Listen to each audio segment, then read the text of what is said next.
This isn't a detailed history of Moto Guzzi's first 100 years of motorcycle manufacture. If that's what you're looking for, I'm sure there are plenty of other places.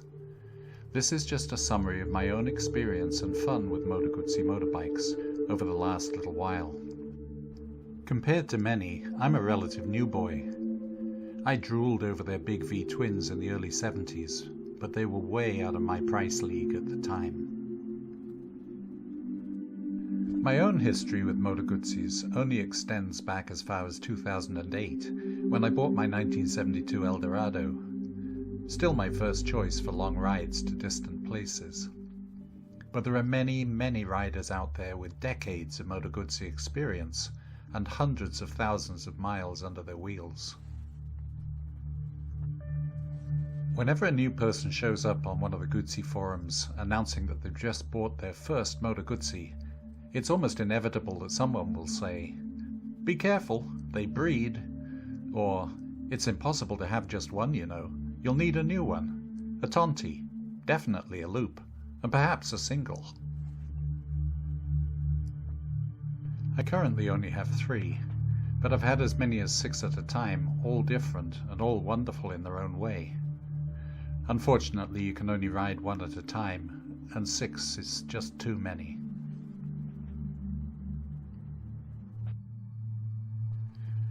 There's some indefinable quality about these bikes that grabs people's attention and manages to keep their interest even when issues do arise. And it's an attention shared by many.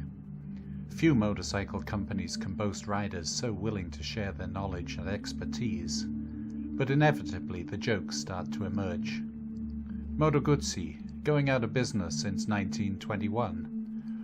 Or Moto Guzzi, turning riders into mechanics since 1921. Or even Moto Guzzi, turning riders into electricians since 1921. These are riders' bikes. Oh, they're pretty enough, but they're at their best when they're being ridden. Ever since Giuseppe Guzzi rode his Norgay GT 500 right up to the Arctic Circle in 1928, people have been pouring on the miles. Guys like JB on his various home-built Guzzi specials may be at the leading edge of the high-mileage riders, but big distances and long tours are the rule, not the exception.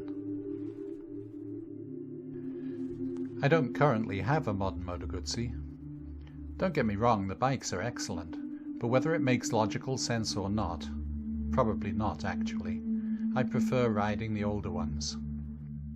This is my peculiarity, so don't bother telling me about the advantages of traction control, ABS, and brakes that actually work.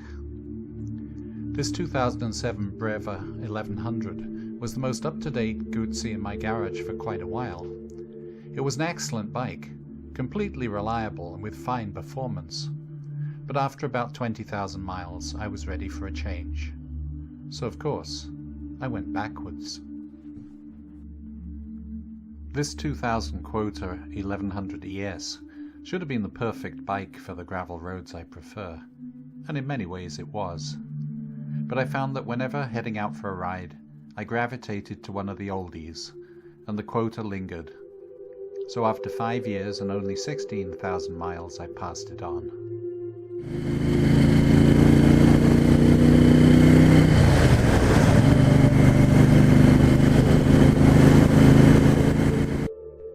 Some bikes you think you might sell but never do. This 1974 750S has been with me since I bought it in 2011. It had been off the road for 25 years but needed almost nothing to bring it back into running condition. I like all my bikes to get used, so later that same year I rode it as far as the road goes along the north shore of the St. Lawrence.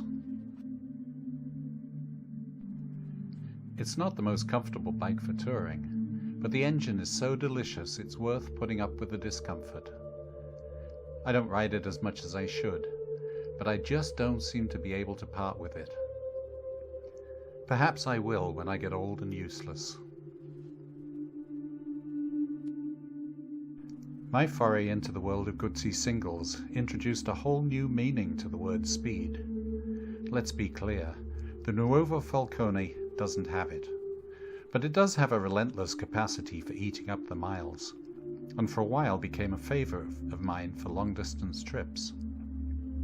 The Nuovo Falcone isn't everyone's cup of tea, but if you like basic technology and languid performance, you might find you like it. Just stay off major highways. In this, Moto Guzzi's 100th year, the company's bound to get a little more press than usual. They have some fine new models. They won't appeal to everyone, which is just as well. It'd be a very dull world if everyone liked the same things and wanted to ride the same bikes. I'm not so besotted with Moto Guzzi that I'm blind to their foibles. They're not the fastest, as if that's an even remotely important characteristic, and they're not the most complex or technologically advanced. And I'm not so brand loyal that I haven't had bikes made by other manufacturers, or foolish enough to think that any company makes the best bikes. But Moto Guzzis are fine, honest motorcycles, which look good and work well, and I happen to like them.